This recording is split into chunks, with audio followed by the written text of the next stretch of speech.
On the 11th of May, 1785, just after the American Revolutionary War, a tragic event occurred near the town of Pittsburgh in western Pennsylvania. A Delaware Indian named Mamachtaga stabbed 2 white settlers to death and injured 2 others in an event that sparked great tensions between native Indians and the white settler population. Mamachtaga would later be tried in a court, in what was the first trial of an Indian for murder at the time. The story of Mamachtaga is remembered throughout history as a story that provoked great anger and division among the natives and the settlers. Today, we'll explore this story on our channel and touch on the events that transpired. Before we proceed, please like and share this video. Also, subscribe to our channel and turn on notifications for our channel as well. Thanks, and let's head into the video. After the end of the Revolutionary War, the tensions between white settlers and native Indians grew to fever pitch. With the Treaty of Fort Stanwix having been signed some months earlier, the Lenape were forced to give up their lands north of the Ohio River to the white settlers. This led to great anger and resentment among the natives towards the settlers, and the hatred grew strongly. Because the natives felt robbed of their ancestral lands, they clashed with the settlers on various occasions. Some of these clashes were very violent, and the natives often felt the brunt more. So, when one of these clashes caused the deaths of some natives, many natives thought that they had had enough. One of these natives was Mamachtaga, a man known for his great stature and fierceness. He was also a man known to have a fiery temper, especially when he was drunk. So, when he heard of the latest clash and murder of his tribesmen, he took matters into his own hands and ended up killing 2 white settlers. Mamachtaga carried out the attacks in a place called Kilbuck Island, which was located just north of the Allegheny River. There, Mamachtaga crossed paths with a group of 4 white settlers: Smith, Evans, Freeman, and Jones. He would go on to stab John Smith and Benjamin Jones to their death, while inflicting various degrees of injury on William Evans and William Freeman. According to accounts from the wounded survivors, Mamachtaga suddenly and without provocation rushed into the cabin where the men were staying and violently attacked them with a knife. Smith and Evans were killed, while Freeman, a dwarf, and Evans were severely wounded in the scuffle as Mamachtaga tried to escape. The brutal killing sent shockwaves through the frontier settlement and sparked a fresh tow between the settlers and the native Indians. Mamachtaga, who witnesses claimed had been drinking, did not attempt to flee and surrendered to the colonial authorities. When a guard stopped by the site of the incident, he gave himself up. He was later taken to the guardhouse of the garrison on the suspicion that the nearby jail at Westmoreland County would be insecure. There, he would be held in confinement and later tried by a court of oyer and terminer in the county. In the aftermath of the brutal attack, several stories began to emerge about what happened on that day. The killings were largely seen as a reprisal attack following the earlier murder of his tribesmen. Others saw it as the drunken rage of a troubled man. In the aftermath, tensions reached a boiling point as angry settlers threatened vigilante reprisals against Mamachtaga and any Native American perceived as a threat. Colonial officials worked to restore order and ensure the accused man received a fair legal proceeding. In the years immediately following the Revolutionary War, the western Pennsylvania frontier was a hotbed of hostilities between colonial settlers and Native American tribes, like the Delawares. Land disputes, the disruption of native ways of life, and the lingering enmities of the recent conflict all fueled tensions. Some Delaware leaders, like Chief Kilbuck, had tried to maintain peace and even assisted the colonial militia during the war. But warriors like Mamachtaga had taken up arms against the encroaching settlers, while earning a reputation for his ferocity in defending his people's ancestral land. Isolated acts of violence occurred regularly in the troubled region, and they brought fear on both sides.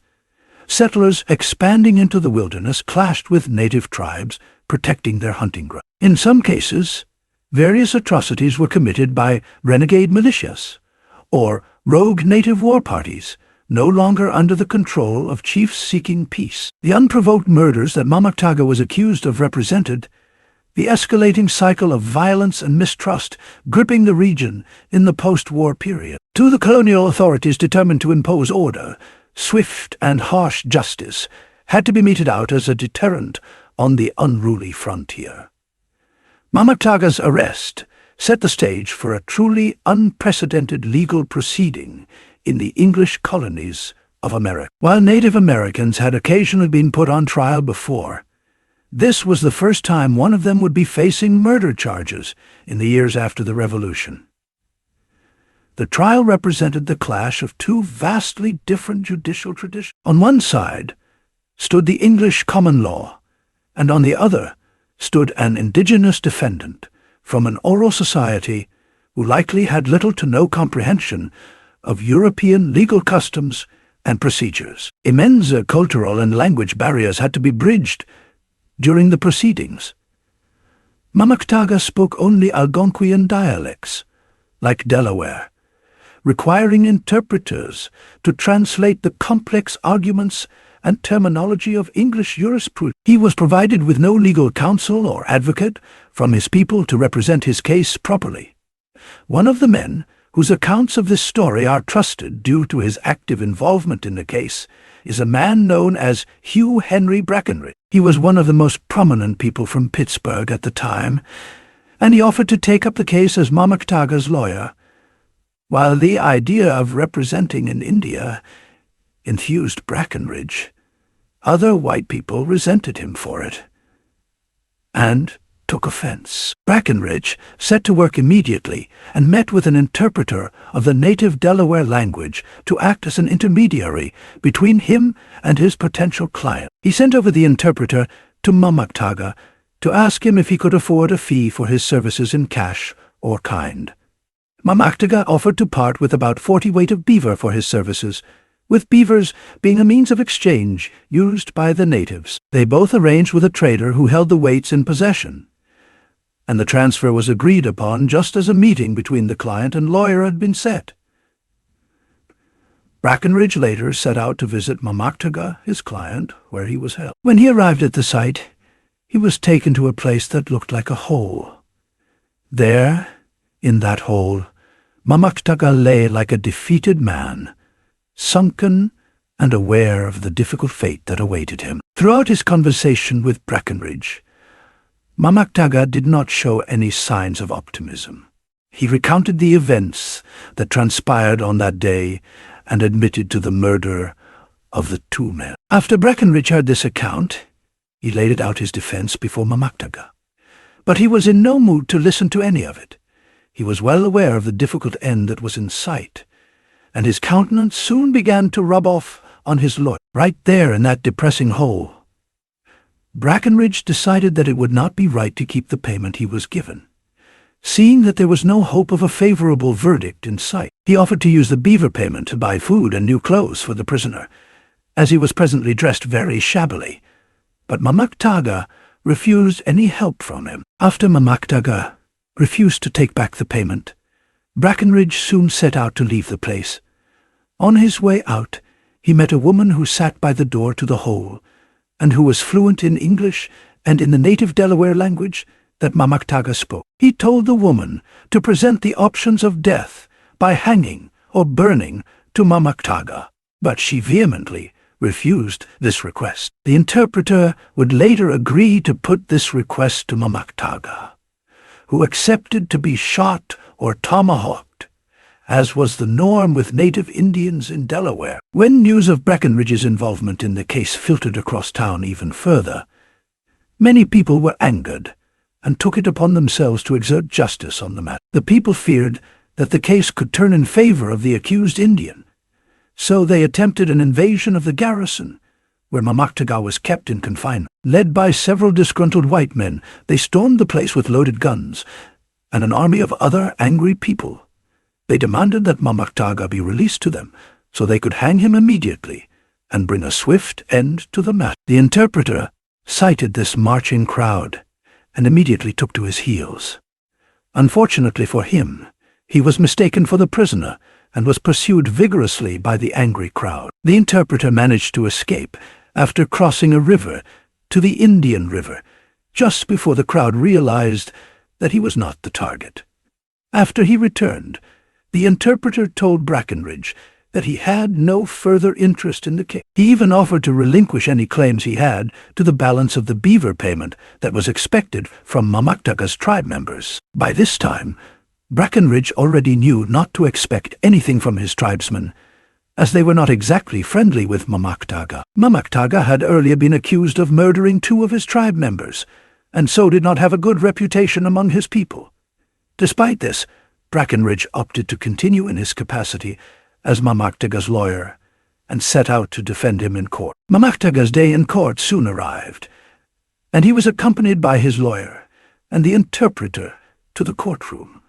The courtroom itself became an arena where deeply rooted belief systems collide. To the Native Americans, the trial was a reflection of the manner and light in which the natives were regarded. It was a tense conclusion to the unending wave of conflicts that would be subjected to the harsh penalties and impersonal legal doctrines of English common law. For the colonial authorities, who were intent on rapidly expanding their territory and institutions, Mamachtaga's prosecution offered a chance to firmly establish their supremacy over the indigenous people and their culture. The inevitable outcome seemed a foregone conclusion to many. From the outset, the scales of colonial justice appeared to be heavily tipped against the Native American defendant. The hearing was presided over by Chief Justice McKean and Justice Bryan in the Court of Oyer and Terminer for Westmoreland County. Mamachtaga was presented before the jurors and afforded some due process rights, like the ability to reject jurors. He was allowed to challenge the jurors to find out if they had any existing prejudice that would badly swing the verdict. After this was concluded, an interpreter explained his charge to him. While Mamachtaga did not exactly deny the charge of murder, he only barely admitted that his drunkenness may have motivated his actions on the day. Mamachtaga's defense hinged almost entirely on fragmented testimony through interpreters. The prosecution had the full weight of centuries of established English legal doctrines, witness accounts from the frontier settlers, and the prevailing racism of the time on their side. Mamachtaga's guilt or innocence ultimately came down to the simple fact of whether he had slain English colonists in cold blood. Any potential mitigating circumstances, like drunkenness or cultural differences, were brushed aside as irrelevant, and his testimony was eventually overruled.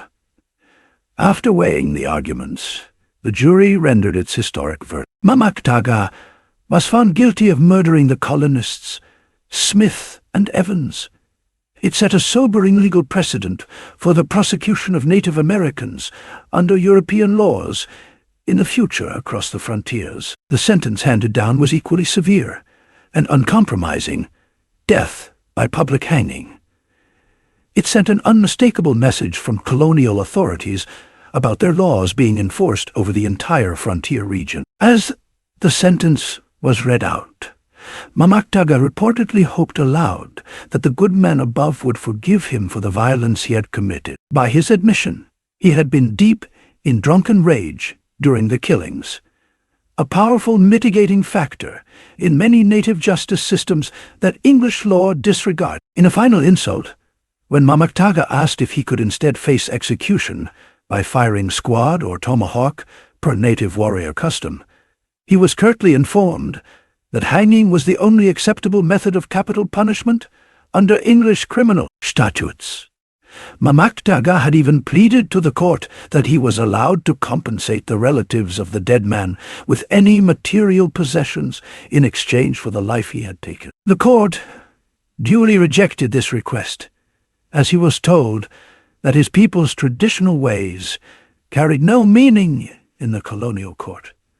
Mamachtaga was finally sentenced to death by hanging, much to his displeasure. Mamachtaga had pleaded to be shot instead, as it presented a less intense and quicker way to go out, but the presiding judge rejected his plea. Mamachtaga feared that the sentence would be immediately carried out when he saw a sheriff brandishing a rope very close to where he was, as his face turned pale in grave anticipation of this terrible fate. He was later told that the execution would not be carried out there and then.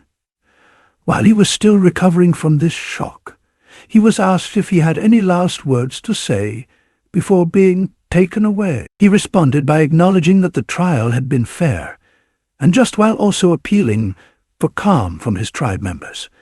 He pleaded with them not to plan any reprisal after the execution would have taken place. His statement brought a fitting close to the proceedings in this epic-making case. It became official that on the 25th of November, 1785, Mamachtaga was sentenced to death by hanging for the murder of 2 white men. The jailer later took him away to a place where he would be kept until the day of his hanging. While he was there, the child of the jailer fell sick, and Mamachtaga offered to treat him with herbs. The jailer then accompanied him to the bush, where he picked up the herbs he needed to treat the child. He did not attempt to escape, and was brought back to the jail without trouble. His last request before the hanging was to demand a painting to be made of him. He wanted to go out like a hero, and so asked for the jailer to fulfill this request. Once again, they set out for the woods, and the jailer got the paints they needed to get the job done. On the day that he was to be executed, a large crowd of people made their way down to the venue of the event. It was an unforgettable day in history, and people had gathered en masse to witness the execution of a native Indian for the crime of murder, the first of its kind. When he was taken to the gallows and primed up to be executed, an unforgettable event happened.